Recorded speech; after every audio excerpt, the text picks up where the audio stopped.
Today we're talking about the 5 signs of an unhealthy INFJ. And if you recognize yourself in this, if you see, oh, I have more than 2 of those, then it's really time to start focusing on your well-being, on getting better, because you're really missing out on so much of life's potential. And life really doesn't have to be this way. For the longest time, I always felt like, if I read descriptions about being an INFJ, like, okay, that's just who I'm going to be. What I figured out though with time was that so many of the descriptions you read online are all about an unhealthy INFJ. And that's not how life has to be. It can change because I'm somebody who used to be extremely unhealthy psychologically. I used to suffer. I used to have no energy at all. And now I'm at a much, much better place. And I know that every single one of us can make those changes happen. Before we get started, I want to remind you, if you want to take the next step in creating your INFJ Epic Life, then get the free poster on the INFJ Epic Life formula. And if you want to take to the next level, then get the INFJ Epic Life audio guide today. Everything you need to know you can find in the links in the description. Sign number 1 that you're an unhealthy INFJ is if you're looking for an escape in others, meaning you enjoy life through others. There are people around you who have their own hobbies, who have their own interests, and all you do is attach yourself to them.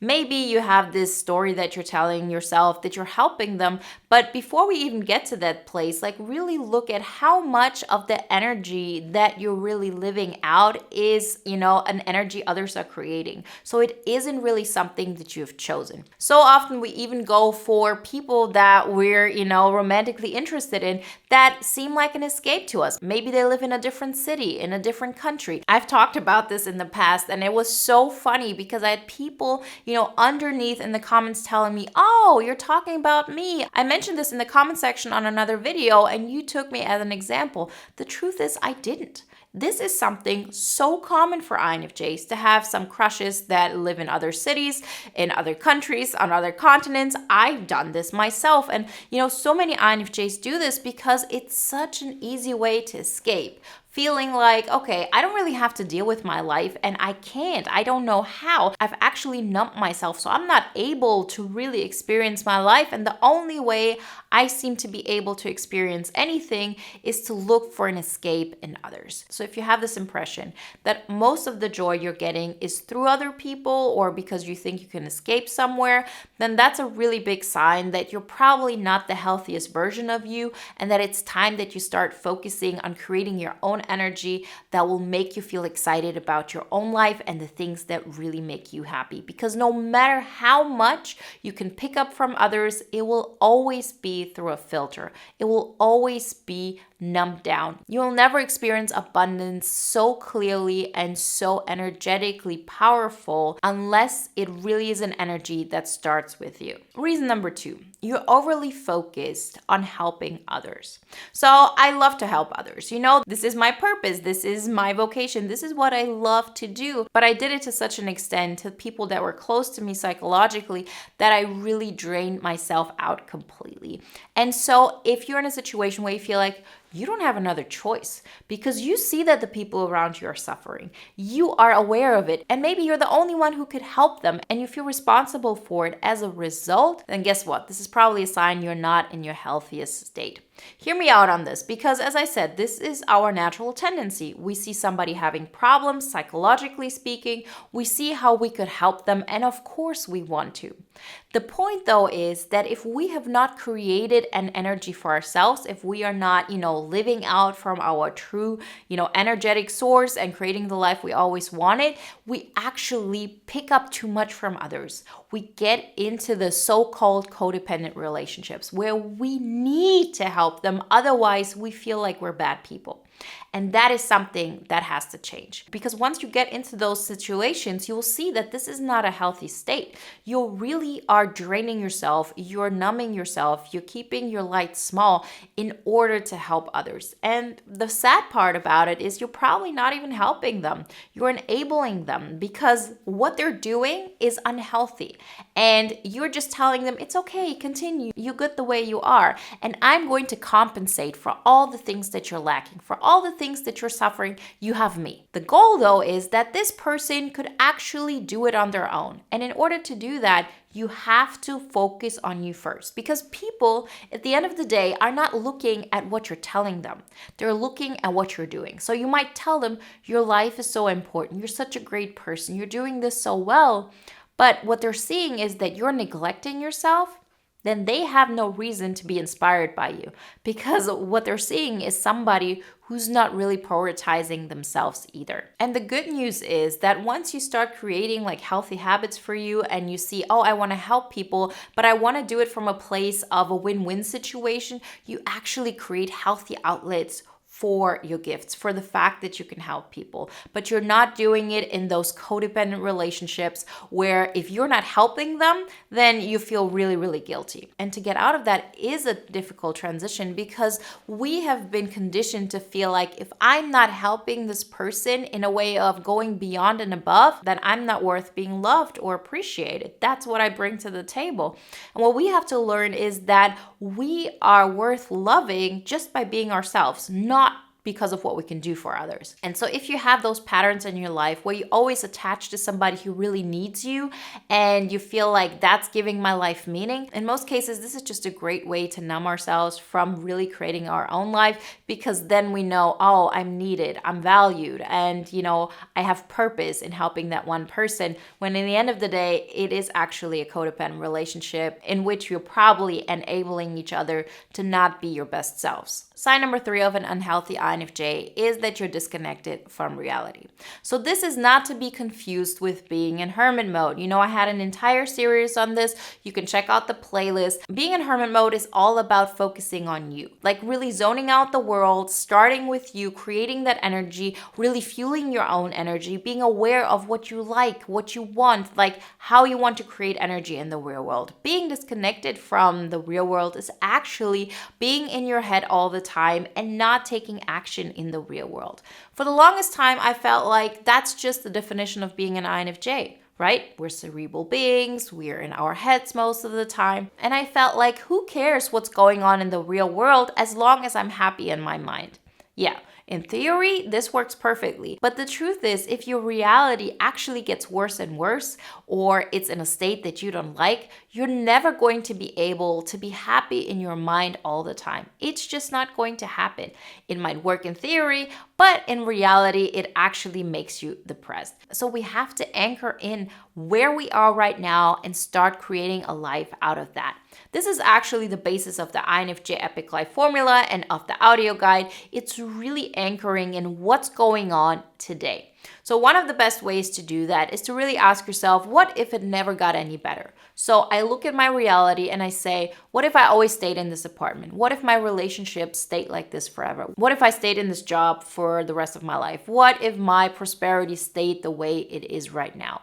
How would I feel about that? Because very often we're then forced for the very first time to not escape in our mind. And then once we actually anchor in what's going on right now, we can then transform that. We can face all the pain of our current reality. We can grieve all of the things we hoped we would have and are not happening. And we can start building a life that we like, starting with where we are right now.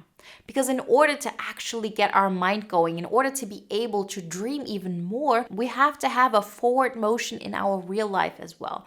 As long as we really disconnect from reality, so we're not making any moves and it feels like life is happening outside of us, we'll always feel like something is missing. And so I encourage all of you to really start taking the steps, because as INFJs, we can't do all the mindset work first. We have to take action in the real world. And because of that, we're actually putting new information in our mind and we're creating so much of our mindset on the go. Sign number 4 of an unhealthy INFJ is if an INFJ feels stuck in life. So this is one of the signs that is very evident. So you might say, the things we talked about now, I sort of feel them, but not completely. But if you feel stuck, then something is not right. You're not supposed to feel stuck. Again, this is one of the things I kept reading once I first started, learning about INFJs over 10 years ago. This is how it seemed like, I'm a snowflake, I'm different, and that's why I suffer in the world, period. There was no, oh, you can change that. You can be more of yourself. You're not supposed to feel stuck. You're not supposed to feel like life is happening outside of you and people have all of these great emotions and experiences, and I'm just cut off from that. No. The reason why we feel stuck is because we're not tapping into our own energy. And so this is actually what hermit mode is all about. It's really understanding and learning what we like and taking steps. So every single time you feel stuck, it's time to pivot. You're not supposed to feel like this, and you don't have to feel like this. And those steps we need to do aren't those 1,000 steps that society tells us we have to have done by now, otherwise we have lost. None of that. It's actually learning and taking steps towards the life you want to live. You define your INFJ epic life. If that means you want to be a shepherd on like some small island somewhere, then being like a hotshot in a corporate job is failure. Like those are the things we have to understand. In most cases, when we feel stuck, it's because we know I don't want to grow in this one area because then I'm just going to be somewhere where I don't want to be. Well, ask yourself, where do you want to be? And if those things are not getting really clear, again, I really encourage you to get that poster. It really gives you a first insight on how to start that process. Every single time you take steps towards your INFJ epic life, you're figuring yourself out more and more. So maybe you don't know the whole game plan, but you know what the next right step is. What might be something that might improve your life? Take that step and see how you feel about that. And lastly, the fifth sign of an unhealthy INFJ is feeling misunderstood and disconnected. So again, this is something you might read as a definition of an INFJ. You're being misunderstood. You don't feel like you belong to society. You're an observer. This is always coming from your own mindset. So I'm not saying that people don't misunderstand me. I'm not even saying that people feel like I live in my own world. I'm just not aware of that. I used to be aware of this all the time. I felt misunderstood. I felt disconnected. I felt alone. And it felt really, really horrible. I felt like I'm just doomed and this is just my destiny and I just have to accept it. And once I figured out I was an INFJ, it was like, oh, at least I'm not the only one. There are other people who are suffering just as me.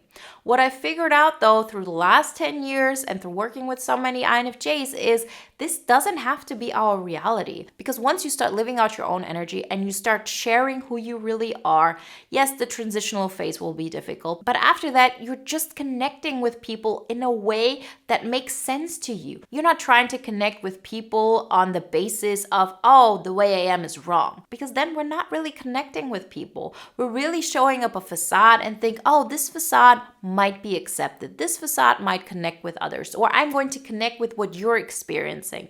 But in order to feel really connected, in order to feel understood, it's about creating a holistic life where it's all about you being understood, you being seen. And if you're hiding that and you're just showing it to this one person in the hope they might finally understand you, you're really cheating yourself. Because if you start being yourself all the time with everybody in every situation that you get into, you recognize how some people might really just, walk away because they can't handle it, but other people might see you for the first time, and that's where you will get your connections. It doesn't mean that you have to be your INFJ self completely with every single person that you meet all the time, but you're not hiding those aspects of yourself. It is really about an energy that we keep hidden because we feel like there's something wrong with us. Before we learn to love ourselves, and this is a practice, like I'm not that naive to think, oh, I found enlightenment and I love myself all the time, but I know when I'm going towards it and when I'm going away from it. And the first step is acceptance. This is who I am.